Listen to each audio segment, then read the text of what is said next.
Hello, welcome back. For this video, we're gonna put the blade in the gouging machine. Now, I had another video where we showed uh, taking the blade out, and we cleaned underneath the clips back behind here. We checked the alignment. We cleaned and lubricated the shaft. Everything is ready to go. We're nice and lined. We got the blade. We ground it. It's ready to go in. Before we do that, though, I'm just gonna put a little dab of oil on the blade just to kind of keep any rust off it if it might get some moisture on it. So I'm wiping these sides that don't really see the light of day, and we're ready to go. So I will find I'm going to call this the depth screw, because that's what it does. It controls how deep the cut is, and our screw to put it in here. So for starters, I'm just going to start off with this kind of not snug, but tightened in pretty good. And you want to make sure your blade slot is nice and clean. You don't want any dirt up under the blade, kind of poking it up anywhere. Now, I'm going to slide the blade into position. Oops, missed the screw there. Hard to do with this camera right here. All right, now we talked a little bit. I don't know if you can see this. We've got the screw, we've got the lock washer, and then the actual washer down here. The spring washer, I mean. I like to tighten this just a little bit to get that spring washer starting to compress a little bit. So you can still move the blade around if you need to. It just kind of helps hold it in place a little bit. Now I'm going to turn my good light on here. So it might mess with the camera a little bit in our picture, but bear with me, because this is what I do to set up a gouging machine. The first thing I do, I love the machines with the two sets of screws, not just the one. With the one, it's fine. You can get there. It's just a lot more work. With the two, it really simplifies the setup and adjusting if it's something that you want to do yourself. So with the two, I'm going to start with the top. I want to center the top of the blade in the slot here. And I'm kind of weird. I use two screwdrivers, one on each hand, and it just makes me work a lot faster. With the light shining down from above, I'm going to use the light to basically reflect off the brass part of the carriage. And I'm going to look at the shiny part to make sure the blade is right in the middle of that. And I'm not sure if I can see on the camera. All right, you can sort of see. What I mean by that is a little gap on this side, a little gap on that side. And I want to try to get that as even as I can with the two side screws. Now, if you loosen the screw, it's not going to pull the blade that direction. You can only move the blade really by pushing. So with that in mind, I'm going to look down here and I'm going to say, well, I can move a little bit towards the shaft. So I'm going to do a little bit of tightening with this screwdriver and a little bit of just letting off with this one, just a tiny bit. It doesn't need much. We're pretty close. I'm going to check.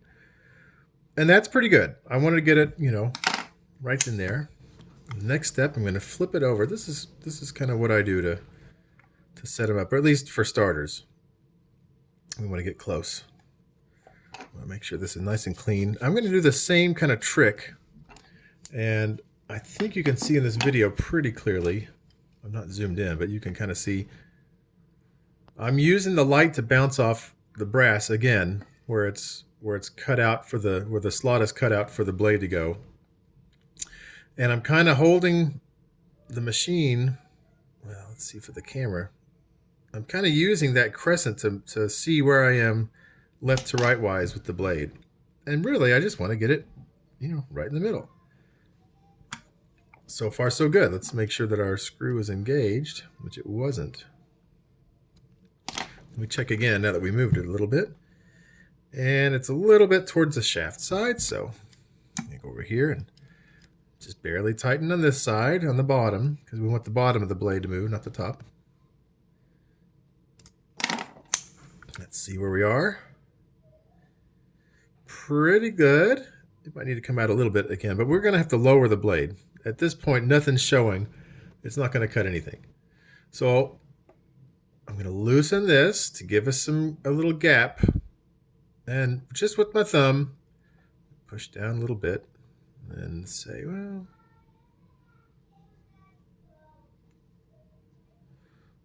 that's pretty good.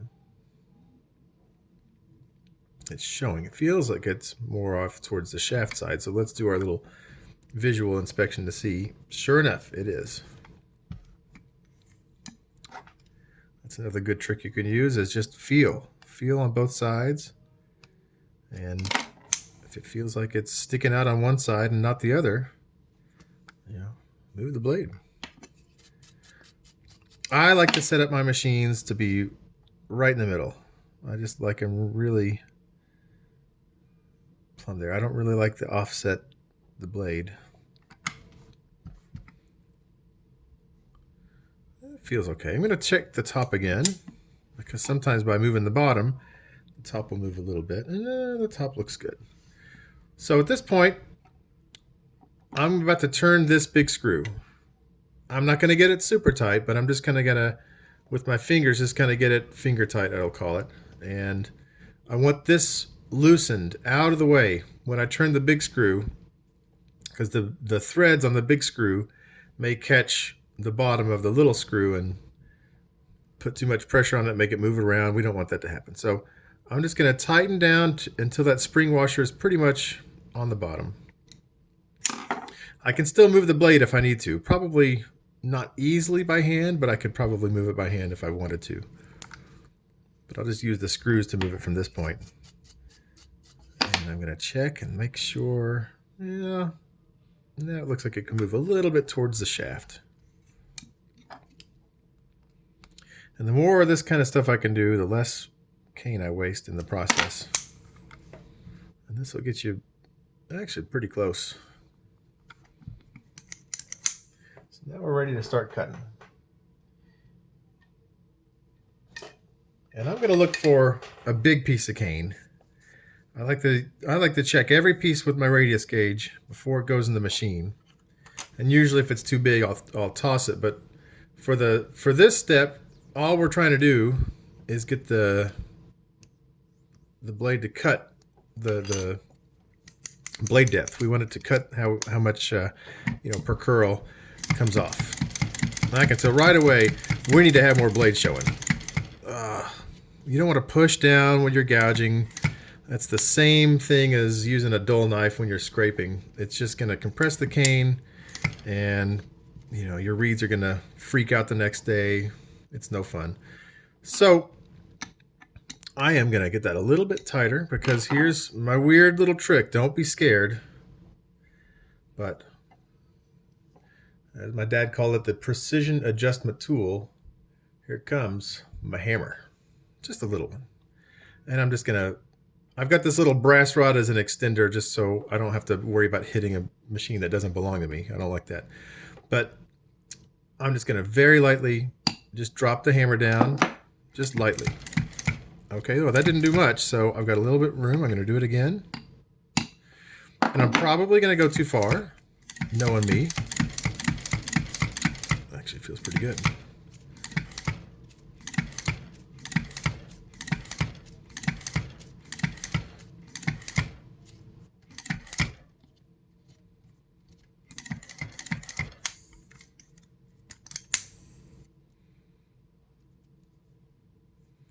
Doesn't look too bad, didn't feel too bad. Let's see where we are before we turn it around, just thickness-wise. Oh, we're in the ballpark, 58, 59. That's great. I love it, 58, 59. I'll turn it around. Now, this piece was too big, so I'm not really going to trust the actual measurements here. And when I do the turnaround, I'm really checking to see, at this point, where the blade is, right to left. And so it's important to get a clear start, not have any cane in there yet, because I want to see where the cane comes off right now. Okay, it's coming off a little bit. Three strips on the right. It's okay, it's not the worst. And this is a very important test right here. Oh, look at that. I don't know if you can see the cracks, but They are not symmetric. I want one crack right down the middle. And now I've got one a little bit off center to the middle, and then this weird one over here on the side. Yeah. I think most of that is because the cane is too big, but that's something I'm going to be looking at as I get closer to finishing the setup of this machine. So yeah, you're going to go through some cane. You know, you don't want to use the worst cane ever that is just going to be bad no matter what. You want something that's obviously not too expensive either. You don't want to throw your money away. So the blade's nice and sharp, I can tell that. The curls, I would like to get one good, there we go, solid curl, and I'm going to measure this. I'm just curious. Now to measure, I want something with a real light spring, because at this point, you know, anything with a real heavy spring is just going to punch down into it. So I'm seeing about 8, maybe 9. It's too thick.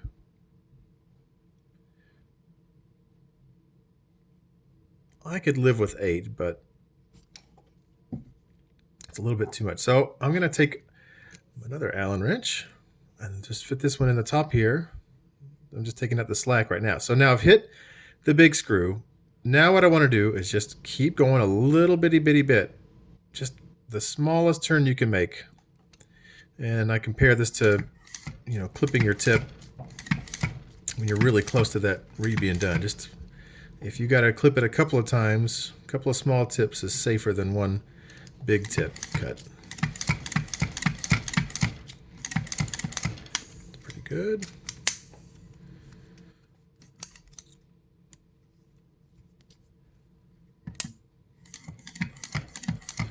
All right. Now, to me, it's still taking off a little bit much on the right, or towards the shaft on the turnaround. It feels good. I like to do this test.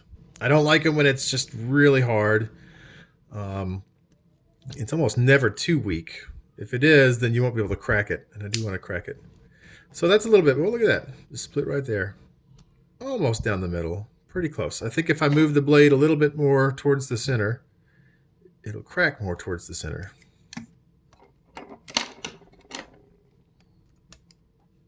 So, well, at this point, I'm going to loosen this screw because I've got it kind of snug now. I don't need it, technically. I'm going to barely loosen this. And remember, that spring washer is going to keep holding the blade down. Just going to take a little pressure off as we move the blade. Just a little bitty bit.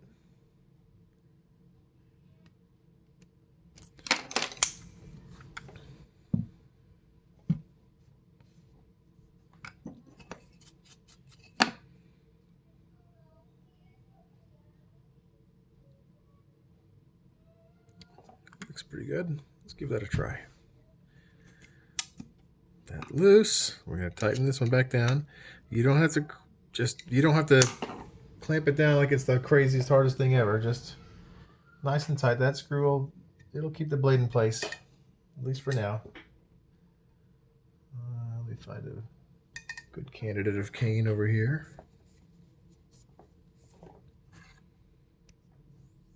Yeah. So we just kind of do this until we get the cutting depth the way we want it. I aim for anywhere between like 6 or 8. I could go a little bit more, but I don't like to. You could go less, but the less blade you have showing, the more strokes it's going to take to cut that piece, and eventually it's going to dull your blade out faster. Now it'll be very consistent. It's not going to be grabby or anything. I don't like it when the blade grabs the cane. And that's either because the cane's crooked or your blade is showing too much. Now this piece of cane I can tell is crooked, so I'm going to take what I see here with a grain of salt.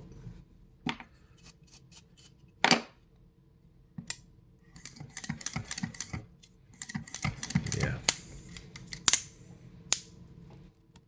Look at that. Off to the side still. Don't like that. All right, let's find a piece that's not crooked, because I don't really want to go changing it based on a crooked piece of cane. if the same result happens again this time, then definitely it's time to move it over. Hey. I need to go to the bathroom. Okay. Thanks for letting us all know. And this piece is a little bit too big. Trying to get the angle here, at least for me. There's a little gap under there I saw. I'm going to set this one aside in case I need to get the cutting height again if we need to take the blade out for some reason.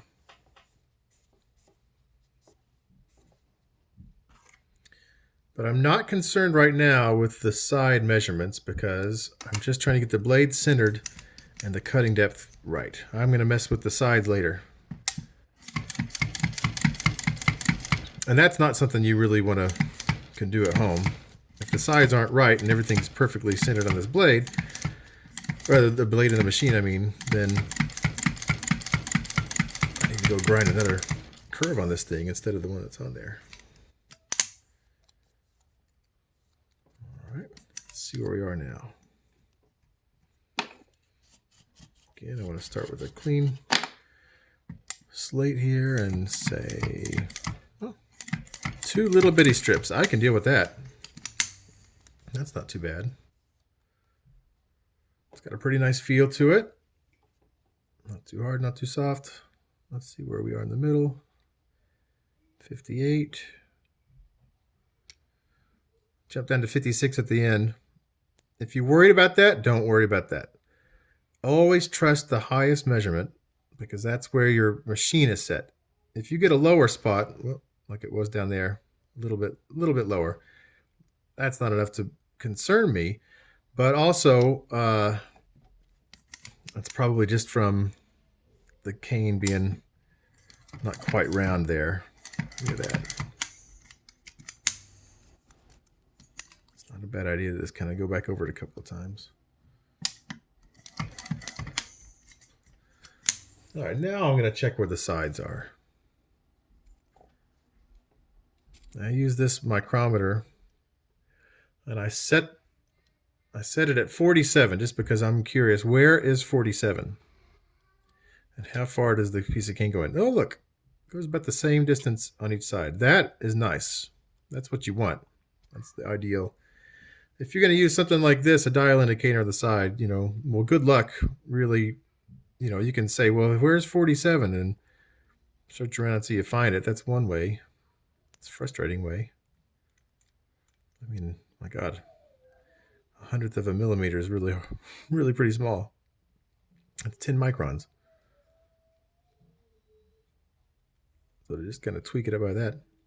And same thing, it's about the same. I just don't like doing that. This one to me is much easier. So the next step, if I like this, looks pretty good. My next step is I'm going to see what it's like when I fold it over.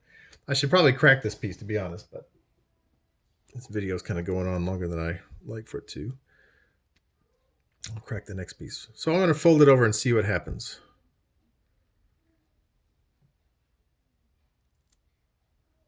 There we go. And yeah, very nice. Once it folds over, it kind of wants to stay over there. A nice straight line across there. If it balloons up, it's no good. Throw it away. Something's wrong with the gouge. Yeah, it's nice and tight already on the sides. I'm going to go ahead and shape this piece and then measure again once it's shaped. So bear with me. If I can figure out how to edit videos, I'll skip this part of boredom. If you're listening to me shape a piece of cane, that's exciting. I know.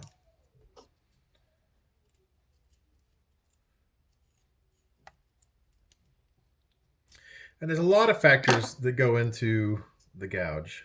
And the cool part about what we do as oboists is, we can really make things what we want. We have so much control over our equipment, more so than pretty much any other instrument. Maybe bassoon's got a lot of control too, but we have different shapes, different gouges, different blades, and even something seemingly stupid like the depth of the blade. Well, if you've got it cutting at about 6/100ths of a millimeter per pass, then your carriage is going to be, in, let's say, position A when you're bottoming out at 58 or 59. Versus if you're taking off 8 or 9 hundredths of a millimeter per pass, then your carriage is probably going to be up a little bit. And that's going to, have a very, very small change, but it's still going to be a little bit of a change. So I do encourage people with these gouging machines to, don't be afraid to mess with it a little bit. The worst thing you can do is to have either too much blade showing or to have your wheel, your dial over here, too low. And now where this line is, the line points to the small side. It's an offset hole here. So with the line all the way up, that's the lowest the carriage is going to be.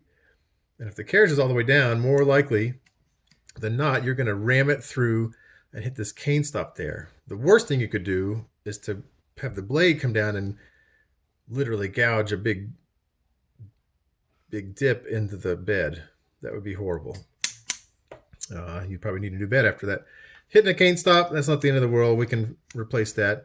You hit it with the blade, grind the blade, but it's going to be a lot of time without the machine because of something that's very preventable. So if you're worried, just set it down gently. Don't ever drop the carriage down. It's so bad for it. Just let it down gently and pull it back. And if you feel or hear a click right around here, that means probably the blade has just gone click off the bottom of the cane stop there. So that means either too much blade showing or your carriage is too low. So anyway, back to shaping this here piece of cane. I'm going to take it off, and now I'm going to use the same micrometer here with the point ground down into it. You can see that very well. There it is. And I'm going to just kind of check where is 47 on this piece of cane. I love it if it's right kind of at the corner of where the ear meets the shaped piece of cane. This is really close to that. Yeah, right there. Might be a tad bit thicker, which is fine. Thick is good. It wants to be nice and small like this, and this will be a good read. That's a good read. It's got good measurements. It's acting like it ought to act.